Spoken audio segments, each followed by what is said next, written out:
This album is 20 songs of your imagination that the listener is like immediately dropped into, of course, because of even just the way that the show opens, right? But it really, really makes me want to go back to like what you remember about your imagination and creativity early on. Like you're this kid who's thinking about becoming a novelist and maybe being a filmmaker. Like what kind of lives were you imagining for yourself in the early days? It's really cool because I just had this question brought up to me. I think exactly what you said. I think for me, when I was young, I just had this. I was very curious. You know, I was the most curious person you could probably imagine. I wondered everything about everything all the time. So I think that kind of lent itself to wanting to do the same thing for anything I did. I just had like a pretty expansive imagination, and you know, when I was young, I was just like reading like Harry Potter and Lord of the Rings and all of those things really like inspired me to be like in, you know, Star Wars. Like I was like one of those kids that just was like, this feels so real to me. And I just got inspired and wanted to do, I would say before I even get into that part, like I was really more inspired by the people who created those things than sometimes what's actually in the book. And I'd be like, man, like one person had like this crazy imagination. So there's someone out there like me that can do this. So like, do you go on like a Tolkien like deep dive? 100%. Like, you know, when even like I just caught the Odyssey and seeing like how much Christopher Nolan, the puppets in the cave, and like watching that movie and leaving and being like, this is incredible. Like that's how I felt watching some of my favorite movies that inspired me to be, I wouldn't say an artist, but like a creator or an imaginator. I like imaginator. If that's not a thing, we're making that a thing. Imaginator. Yeah. Yeah. That's interesting. It's like, this thing is like delighting me or capturing my attention. And then where you go is wonder who made that and what they're like. Yeah, 100%. Like, exactly. And then on top of it, it's like the dedication to like create like a series. Like, what's that big one that everyone's reading about? Is her name Sarah Maas? A Court of Thorns or something? Court of Roses? Something like that. The Court of Thorns, is it even I haven't read Thorns it, and Roses? Yeah, but I heard that's like the new one. Yeah. But for someone to just go that deep into just being like Game of Thrones too, George R.R. Martin, like to go like, to take like maybe 10, 20 years of your life and dedicate it to this one world that isn't even real, you know what I mean? It's like, who's to say it's not real? Who's to say it isn't real? Yeah. And they made it. They made it so. You make it, you know? You know? Which is fascinating. Do you think like in that stage of your life, I don't even know what age we're really talking about. Like, do you think you had a sense even then that like maybe there was something really big in your future? You know, I think I was a little detached in a way, and I think that kind of allowed me to believe that to be. I don't know if I thought there was anything big in my future, just more so that like I think I just really was. When I say that curiosity really lent itself to be like, dang, I wonder how this was made. But then it's like, oh, a human being made this or a person made this. So then I really just got really inspired by other people. And then I realized, oh, I'm also a person. So I think it wasn't about being big more so than it was about using like the gifts that like God gave me or the universe gave me, or just like expressing myself and being imaginative. Yeah. You know? Okay, that tells me something, at least about how you deal with ambition. Like, I think there are people whose ambition is driven by where they think it could get them, which I'm not judging that. Like whatever that definition of success, or let's say they came from nothing, but they really want something. It sounds like that your ambition was more about like, could you do it? Like, what magical thing could you make? 100%, 100%. Like, man, I think you just hit it on the head. Like, I think it was what you said about when we see certain things and we're like, those transform us. It's like, then can I do the same thing for someone else and myself as well? Like, can you, like you said, can you do this? Can you create a world that feels like, you know, to someone else, like this feels really real? And I think with this like album and I mean, this has been an album. This started as a script. This then became an album, then it has a graphic novel to it. It's for me, it's like I remember when me and my friend who were writing this and my co-writer, we were writing it, and we were like, we'd tell the story to each other and be like, we get like I would get chills reading some parts of the story. You know, like there's a moment in the script where Cherie Lee, who's the main character, she pretty much like enters this gang, and there's a moment where she has to like kind of like to show she's part of the gang. She ends up having to kind of like, you know, she's got to, you know what I mean? Unalive someone who helped her earlier in the story. You know what I mean? Just because, you know, this guy was, he helped her with some grain, like gave her some grain at a certain time, you know, when the Outlaws took over, and she, you know, and then later he kind of enters his posse, and they're like, we're going to go up there to their hideout and take him out. And he ends up getting caught. You know, they pull off the bag off of his head, and they're like, oh, you know, this is the guy that just gave me grain earlier in the story. And I remember when that hit me, and I was like, we were talking about it, and I was like, that's crazy. Is she going to do it? Does she not do it? Is she? Does she? Okay, I feel like I'm supposed to know all these backstories already, but like all I have to go on right now, which is not nothing, is the album. It's the album. And so I'm like, this is fascinating that the world is continuing. Yeah, like, it continues. Have you said that? Do people know that the world is being built out? You know what? It's like I don't know, but sometimes it's like the intention's kind of there. I feel like when you set that intention and you kind of create from a place of, you know, it kind of permeates through the music or through whatever you're creating. Like, even like, you know, because sometimes it's hard. You're like trying to make this album, but you're trying to make palatable for people who maybe aren't really into the movie aspect or the story aspect. They just want to hear good music to listen to. It's got to fit that box. It's also kind of got to follow this story that you're trying to, like, you know, get out. And you got to do it within a certain amount of songs, you know? And obviously you have like the timelines for the labels and your managers and getting it out. You know, you have deadlines. So all of those things kind of conflicting. But it was a really cool experience because at the end, you know, I was making the last song and I was like, oh, this is what the whole thing's about. Like Coyote's point. Like she becomes the coyote. Like she becomes the thing that she, you know what I mean? She becomes the outlaw. She doesn't start off as an outlaw. And so just to like break it down for me, like in that song, it's literally like, and like you're saying I'm a bit of a coyote myself. And you're singing as Cherie? Yeah, or you're singing as you? I didn't know that though. When I was like, at first I was just singing, you know, it was a you know, co-write song. So it was like, I'm singing the song and I'm like, damn, this thing really connects with me, right? When I heard the song, I'm like, I don't know why, but I want this song and I want to sing this song. And as I'm, you know, recording it and writing it, I'm like, when it's done, I'm like, another one of those. I do that a lot. Anytime something hits me, it's a like, good feeling. But I'm like, oh no, hold on. It's actually singing, like you said, as Cherie. Okay. You know, or you could listen to it and be like, oh, me, you know? Now I want to go listen again as if every time, because I think there was a part of my brain that was like, well, who is Cherie in this? Where are we hearing from her first person? And where are we not? Like, I am assuming when we hear Teyana, like that, I'm like, her specifically, exactly. Yeah. This is. Go ahead. No, go ahead. Go ahead. Well, no, I mean, I was gonna go like I'm going way ahead because I was ready to spend some time in Virginia. I was ready to spend some time on boarding school with you because I do think you have a really cool story.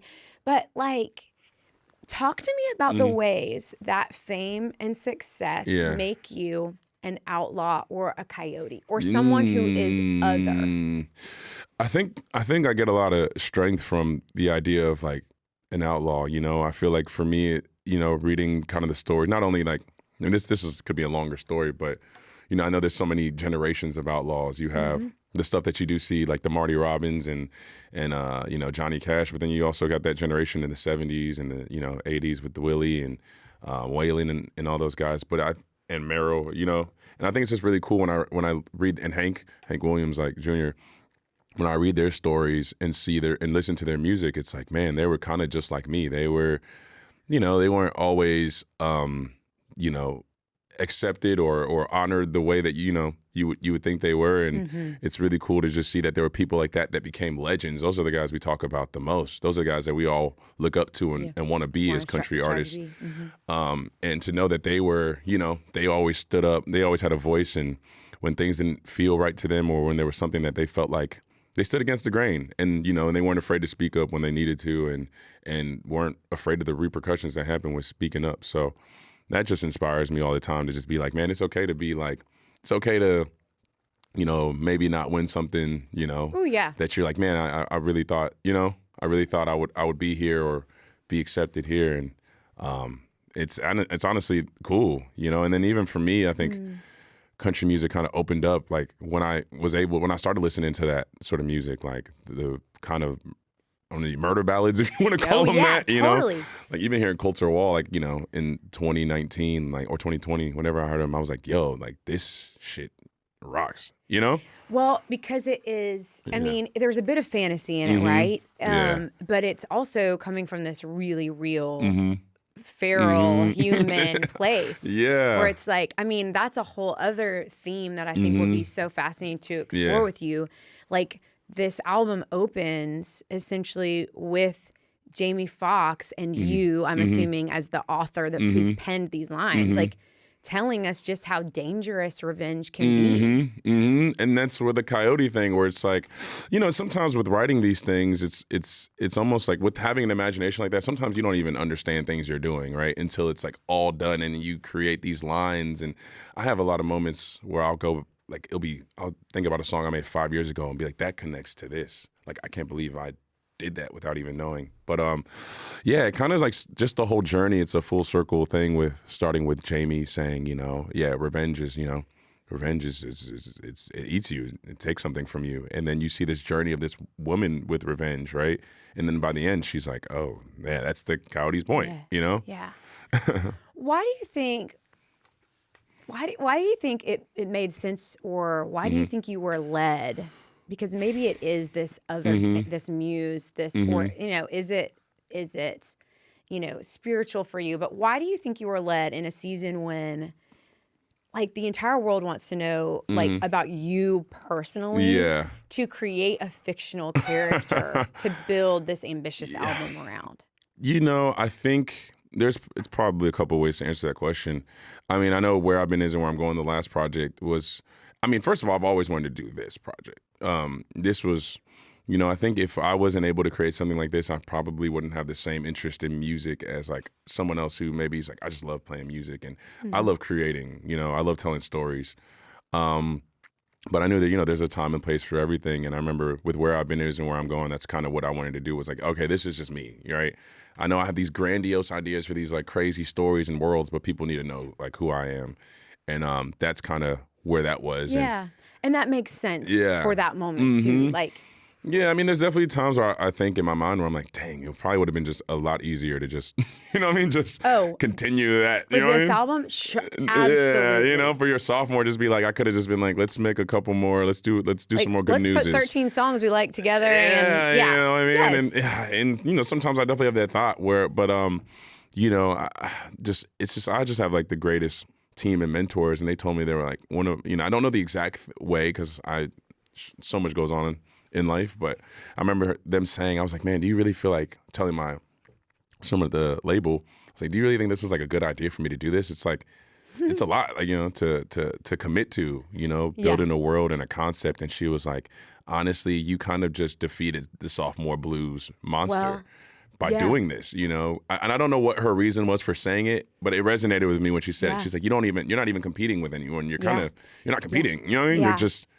creating something. Well, and don't you hate the idea that our albums have to compete against each other too? And so because you're doing this totally other thing, and we were this morning, like during my show this morning, we were talking about how great the last album sounded. Yeah. Like that album sounded amazing too. But like it does suck when you feel like your next project has to like dethrone, be better than, or like doesn't stand up to, like, there is a way where you broke the comparison game. Yeah, I mean, for yourself. It's still there, you know, you still do it naturally, but I think exactly that. It's like that you can't really, it's, I don't remember how she said it, but I think what's really cool about this is, you know, the people that I think that I'm getting a lot of love and feedback from and are like, yo, you're doing something really great, are other artists, other creators, other storytellers, like people who are like, man, this is really cool that you could do something like this. Now you're opening up an opportunity for other artists who want to maybe tell really creative stories or get out of just maybe making something that feels a little bit more like monotonous, like you're just going and making the same thing, or feeling like you have to like meet a quota, you know, or Yeah. you got to make sure you have the hit song on here. They feel like kind of like a little bit of like, I would say like there's some freedom there now. Hopefully, like I'm not saying like I'm this champion of freedom for it, but you know, taking risks like that. It's also when artists and other creatives are saying this is special. Like, look, I feel like at this point I love the industry. I'm in some ways part of the industry. Like, but the industry's gonna love it when it's successful. They love it because of its results often. Yeah. But when other artists and other creatives are like, this is special, like that is it. I don't know if it gets any better than that. And that's 100% what it's been. And you know, it's a huge risk, but what's really cool is like the amount of artists, whenever I get anxious about it or whenever I speak about it, they're always like, they're the number one people being like, what are you talking about? Two, it's like, you can always go back and do the thing you did last time on the next one. You can always do that. Like, you know, so I think this is just going to be really cool to just 10 years down the line, 20, 30 years down the line to be like, man, I did that, you know, and we did it really cool. And I hope it has like I hope it's a massive success, but if it's like a cult thing, because those are the things that end up being like, that was pretty cool. You know what I mean? Yes. And make fans for life. Yeah. You know what I mean? Like, yeah.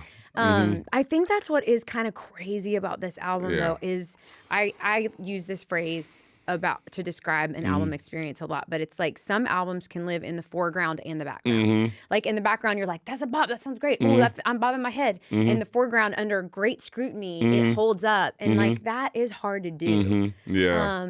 But it's hard, you know.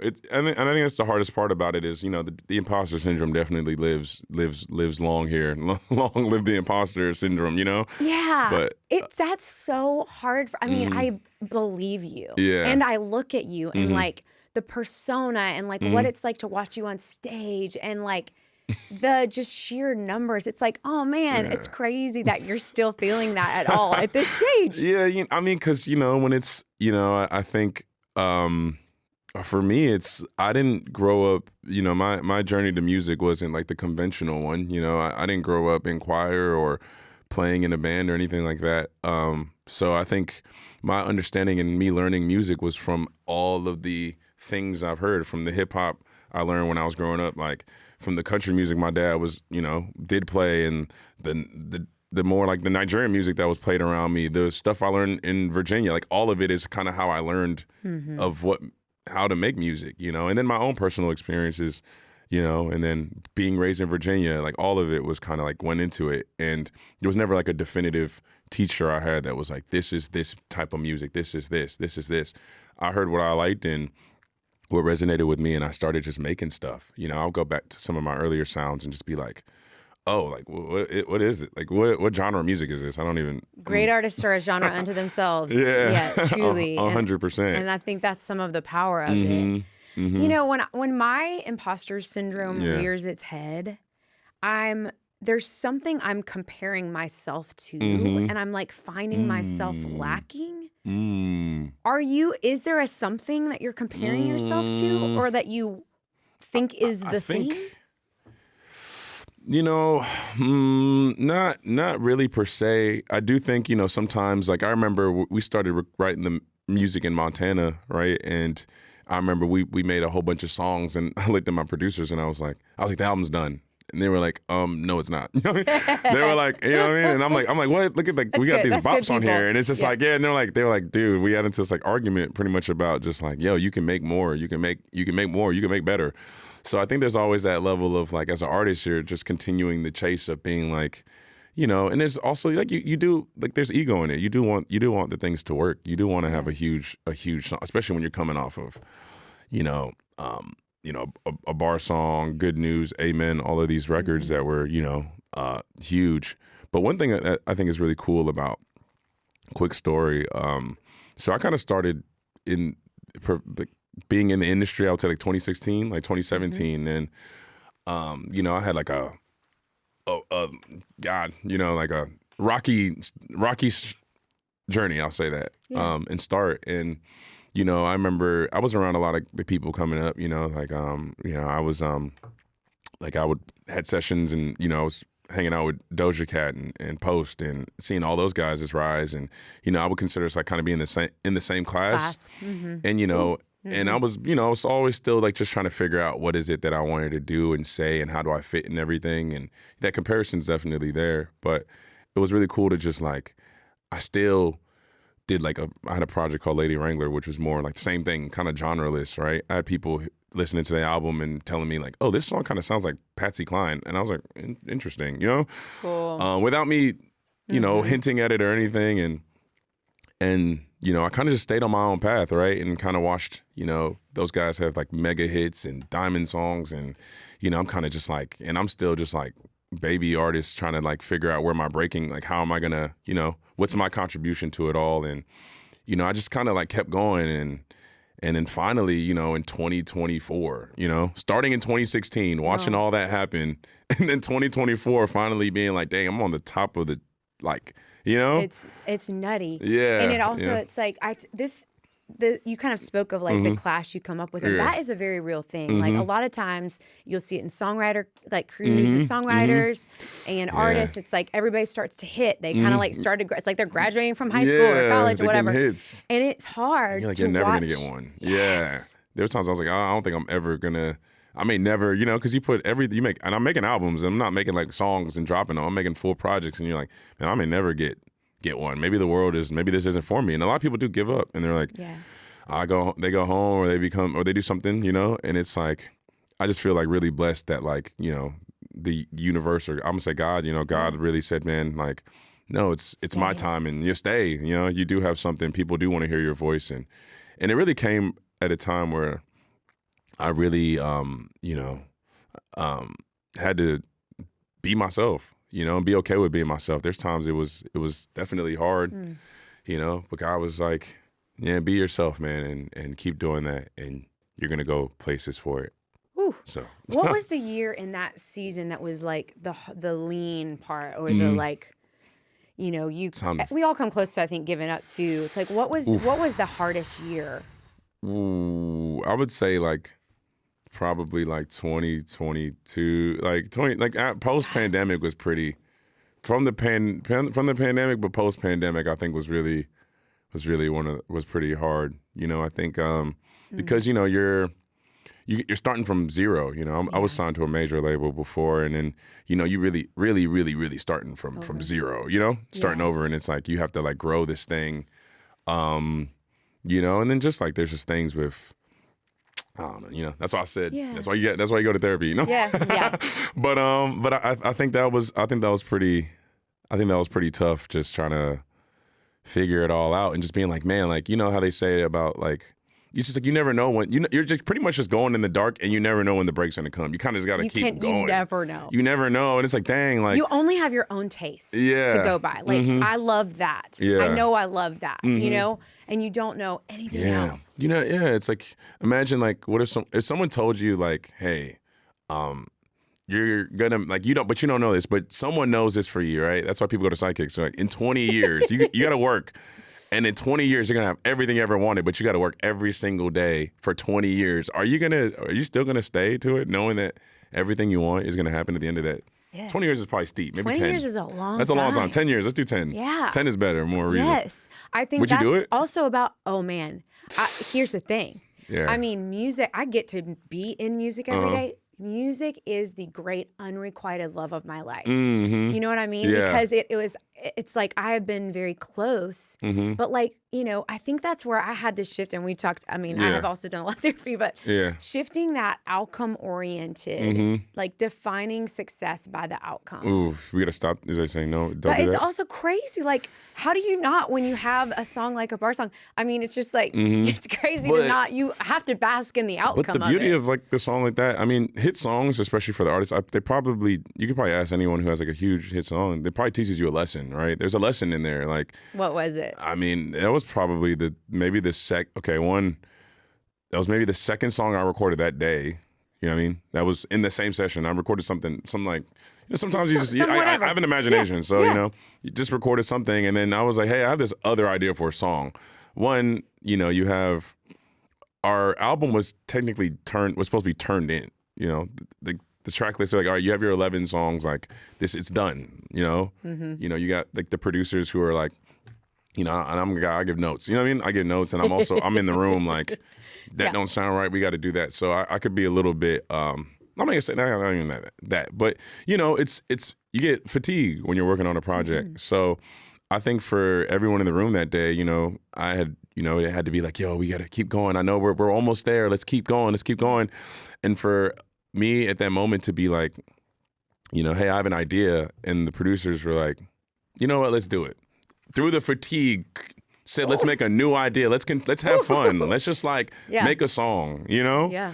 And we had fun doing it.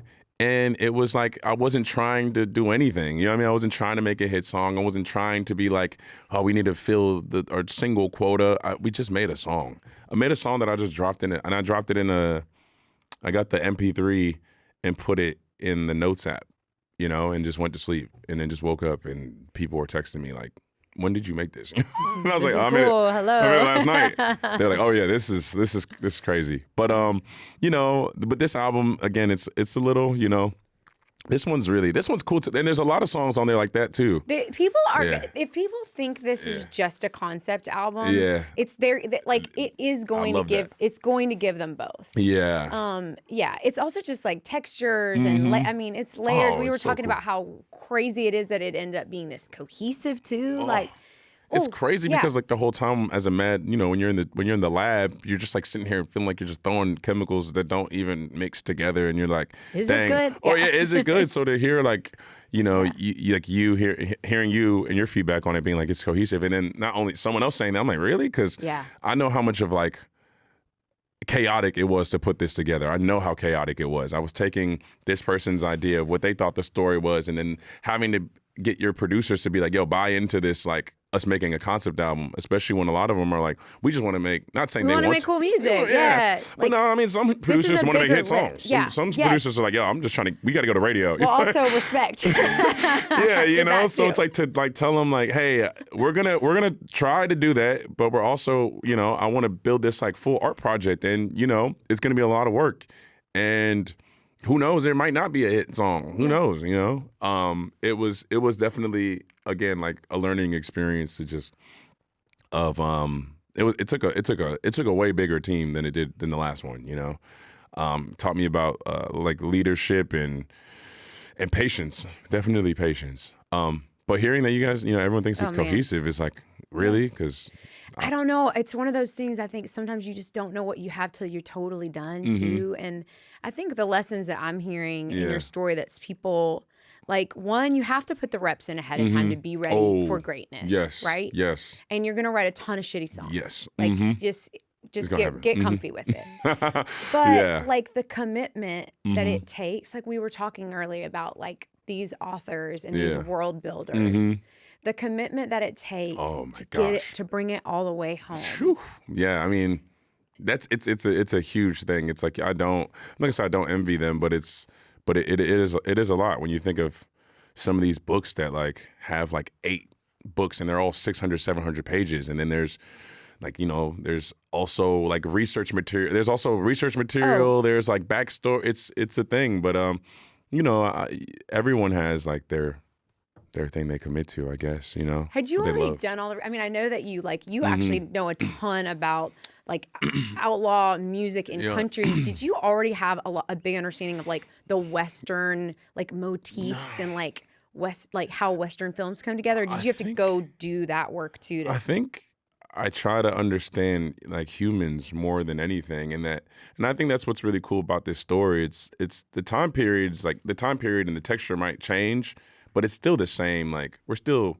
in the same world in some way, right? It feels like a parallel universe, and I think that's what was really cool about how I got into the outlaw music or the outlaw genre, was being like, oh, like a lot of this stuff is like the same stuff you'd hear in hip hop or you hear in rock, or it's like some of the same stories, right? You got Stagger Lee, right? Yeah. It's like there's the same stories, and it's like we're dealing with kind of like some of the same themes and the same tales. They just look a little different because we have cars now. Like, It's also interesting to me because, like, you are like a big, strong dude. Yeah. And it's interesting to me that you wanted to put this like feminine lens on or give her a pedestal or something. Like, that is interesting to me. Yeah. I get that question a lot. And, I think I need to know why, I choose to do those things. And, like, I don't know if there's like a clear cut answer for me. I think a lot of times it's just, I think you said something earlier and I wish I took note of it, but we were talking about when you read those like grand stories, right? Like, what do they do to us when you, I think for me, because I want to say something as simple as like, oh, you don't see that a lot. So yeah, that's something I wanted to explore, but I don't know. There's like a reason for it. Sometimes I quote, loving like an unlikely hero.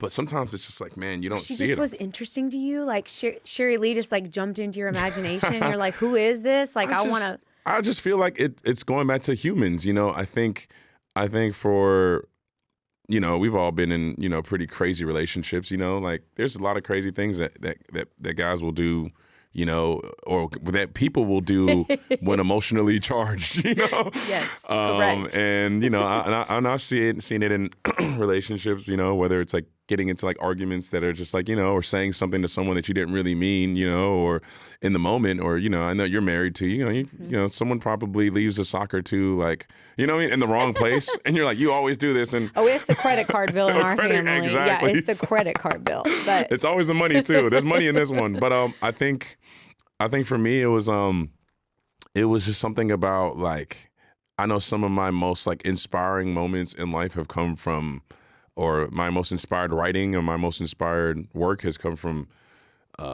some form of like a woman's,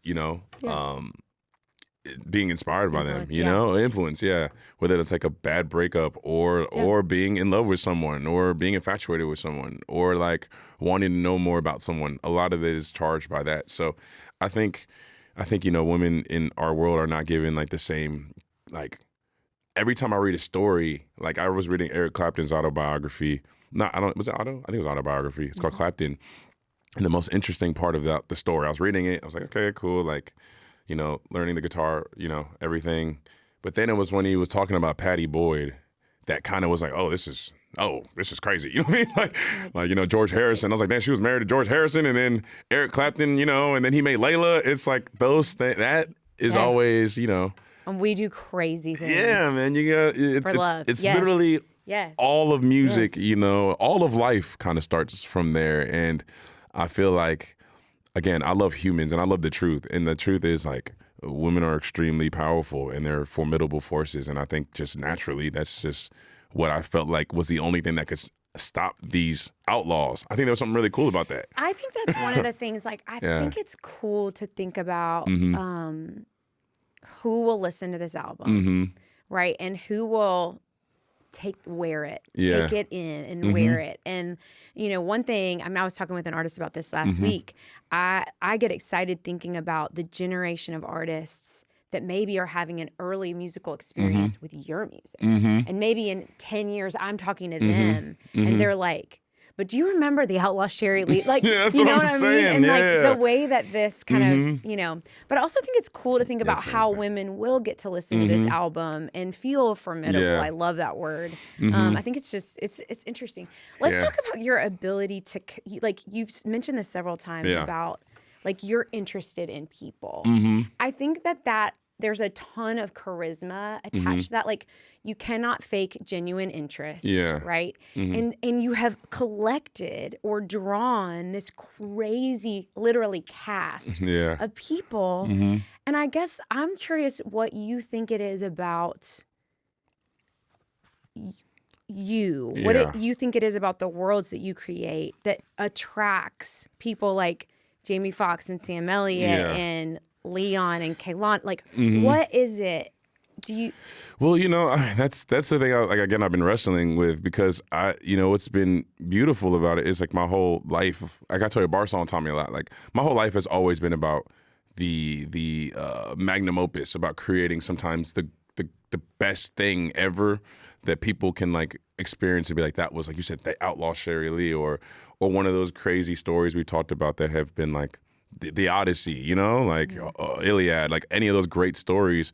But sometimes it's just the simple fact of you made a really cool song that my family enjoys, Yeah, you know, like a bar captured song. a bunch of people's imagination. You know, or sometimes you don't have to try as hard to be like, you know, I think one thing my managers kind of told me through this whole run, you know, when they, through this new, I would say this new chapter of my life, right, the past 4 or 5 years, it was like, yo, you are already a concept. You know what I mean? You are already not even a concept, but you already are like this kind of thing that is to be like, you know, looked at a little like interesting. You're already like interesting without you having to do all the extra stuff, the who's and the, you know. Oh, that's interesting. Like essentially saying you don't have to perform. Yeah, you kind of exactly 100%. Cool. So I think, you know, I don't even know how many of them, you know, knew, you know, because I remember reaching out to Tiana Taylor. I was like, yo, you know, I want you to like be a part of this album.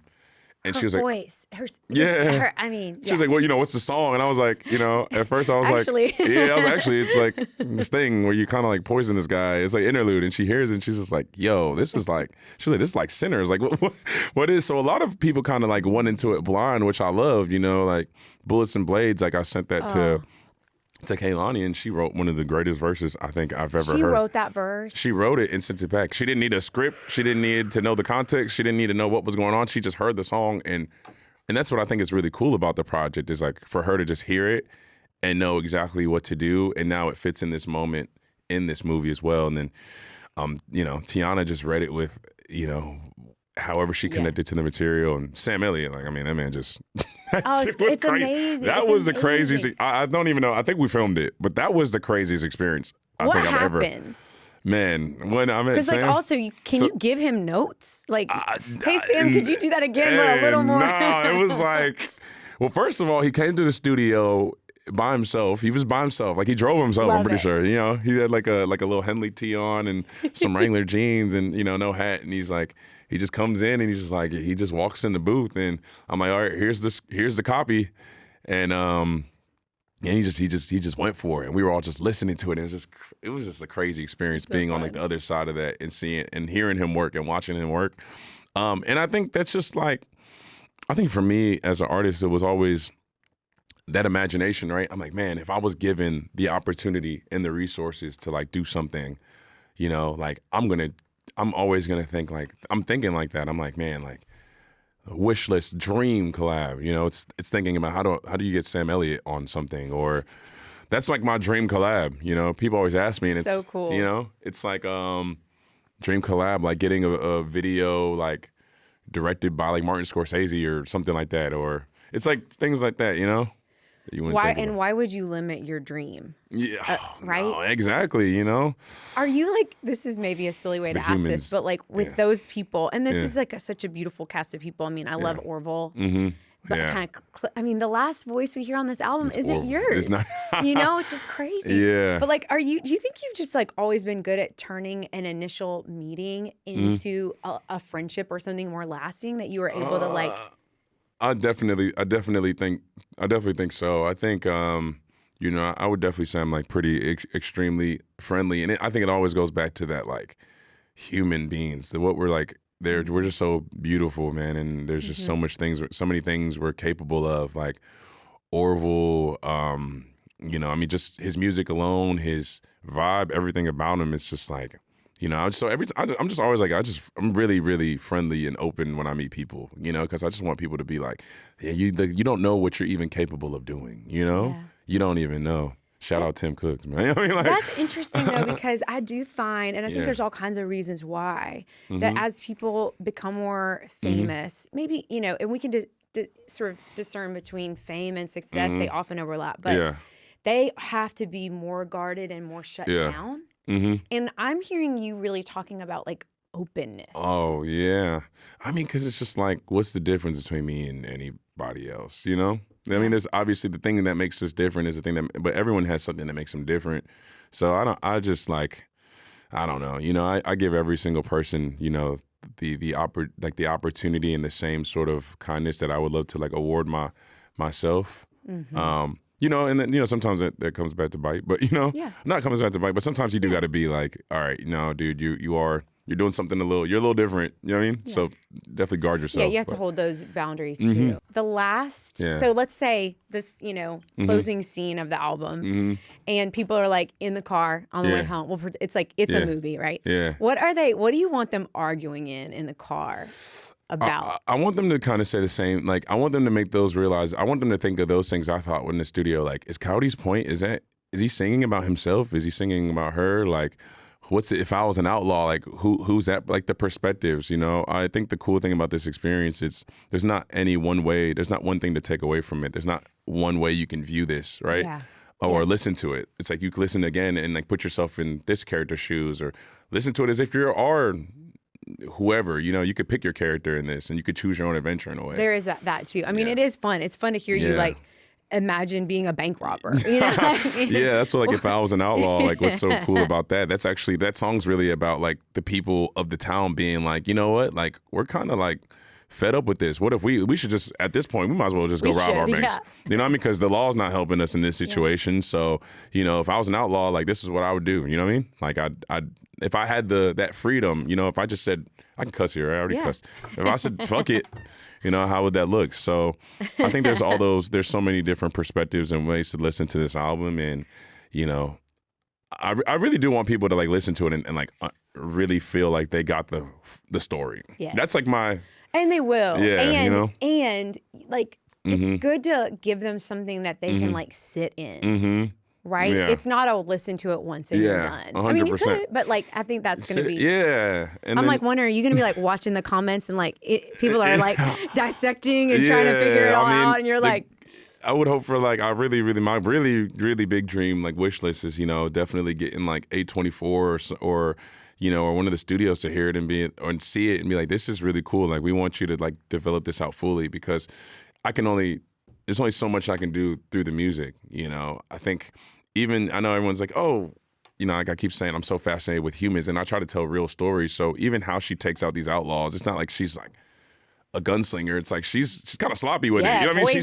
She's taking opportunities she can, like whatever opportunity she's realizing. Like, she's like, dang, she takes out this one guy, and she's like, then the next person starts to get suspicious of her, because she pretty much enters the gang, right? We let her in. The guys are like, oh, you've seen Sierra Miller in the Cowgirl video. She's like, damn, she can hang. I love how much people were delighted by that casting choice too. People loved that. It. Yeah, she's so stunning.